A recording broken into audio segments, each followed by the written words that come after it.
Hello, I'm Christina with The Turned Leg. I love to salvage, repurpose, and create and help others to do the same. And today, the glamorous life of a booth owner. I've had a booth since 2015, and there's always tweaks that need to be made. You always want to make sure you're using every inch of your space to fill it with items so that you can make a good profit. So today I'm going to be trying to figure out two areas that are driving me absolutely crazy.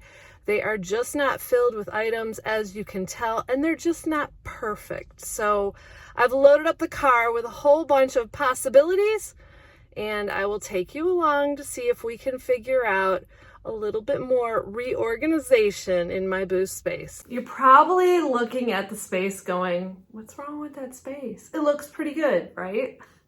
Let me explain a little background as to why I decided I really needed to do what I'm about to do. You see, my booth at Plaza Antiques, all of the booths, the rent is going up, and with inflation, prices are going up. So now I'm taking a look at my booth space, which is pretty large. It's 1,300 square feet. So what is a small increase for others is really going to be affecting my bottom line. I'm trying to see where I can make a little bit more money. Sometimes I make a detailed plan of what I'm going to do, and sometimes I wing it. Today, I'm just kind of winging it. I grabbed everything organizational. I also grabbed some shelving items and some things I can make into shelves. My plan is to go vertical. One of the things you always want to make sure you have when you're changing up your booth is empty containers. So when you're taking stuff out, you have somewhere to put it. It's a little bit more organized, especially if, like me, the mall will be open and there'll be customers going by. I also always bring a roll of paper towel to wrap anything breakable. Here we are at Plaza Antiques and Collectibles Mall in Lincoln Park, Michigan. I've had a booth here since 2015. Started off with an 8x10 and now I have over 1,300 square feet. Constantly a work in progress. This is the first area I want to address. It's left of my paint display there in blue.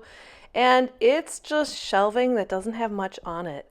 If you have a space in your booth with not much stuff, you're not going to make much money there. So I think I can condense some of it and change things up and put more items in this space. So I want to get that display unit out of there and go from there. I've moved the display out of the way, and what you will see are the remnants of old bookshelves that I found curbside a long time ago. They actually make up the support for the display on the other side of the space. And I don't know what I'm going to do with the space, except I have an idea as I look down the aisle at my JRV stencil display. Before I moved out that display, I did condense all the DIY paint products into one space. I know this looks really overloaded, but I have a plan, so stay tuned. I just wanted to put all like stuff together for now. That's another pro tip, putting like stuff together when you're reorganizing your booth. You might find things scattered all over the place. If you group them together, it'll be better for your customers. One easy solution for this space would be to hang pegboard and then just move the display. Pegboard is commonly used throughout my booth, but I don't have pegboard, but I do have these. These were actually made as floor tiles for my booth, and I use the JRV stencils that I sell. I thought they would inspire others to use the stencils, but I'm going to, instead of put them on the floor, put them on the wall and then build the display over it. I always try to use what I have first before I'm buying new items for my booth. The next step was to move those stencils, and the Rubbermaid containers did come in handy.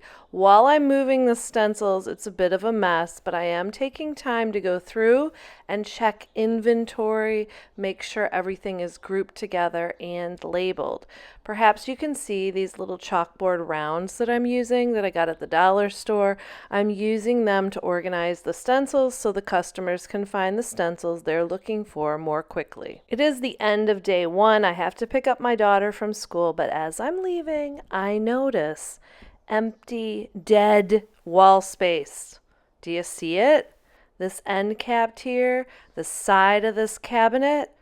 I have a solution for that tomorrow. Stay tuned. As a booth owner, I'm always looking for more places to include a display, to include more items, to have things more organized and appealing to my customers. And I have a secret weapon for this. This is an old closet door. I find these curbside all the time, and they are some of my favorites to create into end cap displays. I will unscrew the bifold door and just use one segment. I'm also going to use the existing hinges just to screw it right into the existing display, and then I am going to make an end cap display for my stencils. On the end cap, I will include lots of samples of my stencils to give more information and inspire others. Now that the JRV stencils are in a whole new location, I have some space, and this space is going to be slated for my salvage area. This is how my salvage area looks now, and one thing that stands out to me is wasted vertical space. Also, the unit in the middle, although really cool, is not holding much salvage. I could use that space for something entirely different. The first step is to clear the space.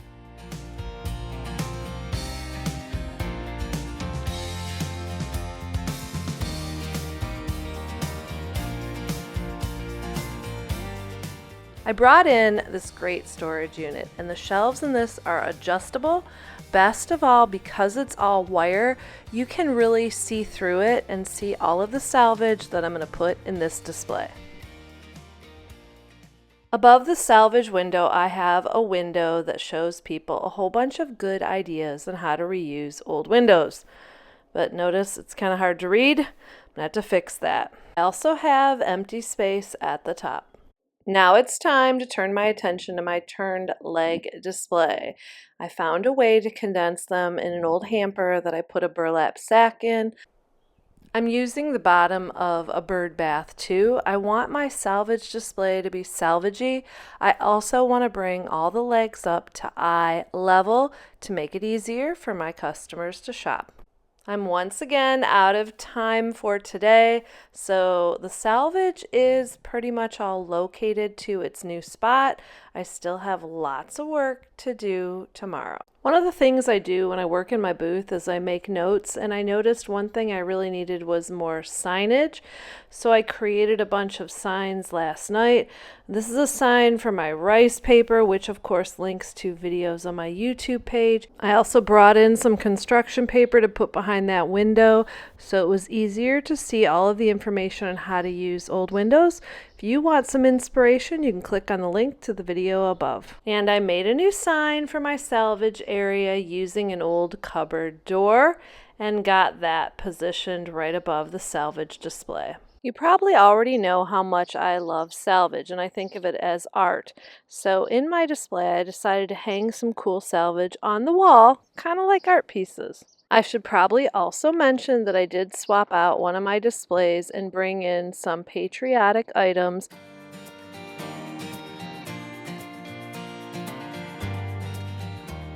Let's take a look at what my booth looks like now.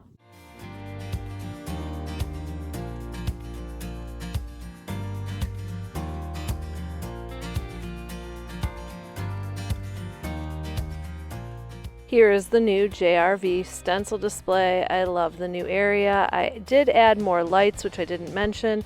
I like the floor tiles as the background, and there's lots more signage. Also, a great opportunity to reorganize everything and do a check of my inventory.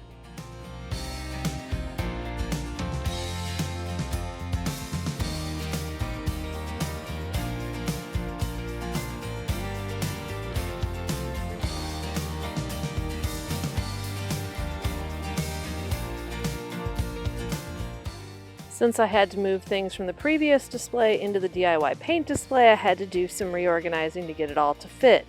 The top area are the new DIY cottage colors, and we do have new paint coming, so I had to make sure to leave some extra space in this display for the new products coming soon. I opened up the top drawer of the display, I added a tension rod, and I put my spray mister bottles and paint FIFO bottles to hold the paint in there. It's a great idea, and the tension rod makes sure that the bottles will not fall over. Here is part of the new salvage display where the stencils originally were. There's always some tweaking I can do, but I think it makes it a lot easier for people to see all the cool salvage I have. On the side, I added some project inspiration along with signs linking to videos to help people get inspired.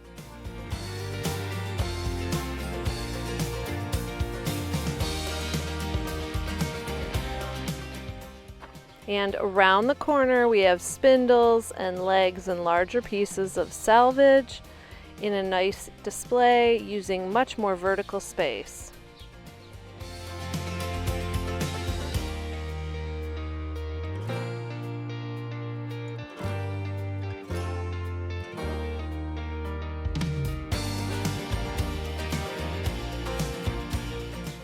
Because I cleared everything out, I had a lot more room, and I'm using this for my paintable furniture spot. So many people are constantly asking me, where do you find all the pieces that you paint or refinish? I can't find anything at reasonable prices. So instead of storing all of this stuff in my garage, I thought it would be nice to have a section in my booth to bring it in, display it, and help people also find pieces for their projects. Remember that bifold door that I used to create an end cap? Well, there were two of them, and I found the perfect spot to place the other one. Once again, another dead zone that I could use to display more items to sell. As a booth owner, everything takes a little bit longer than expected. But it's really important to constantly be analyzing your space. Even though things are looking good, you want to see if there's a way you can rearrange stuff just to make yourself a little bit more money. I hope this video has inspired you. Now get out there to salvage, repurpose, and create.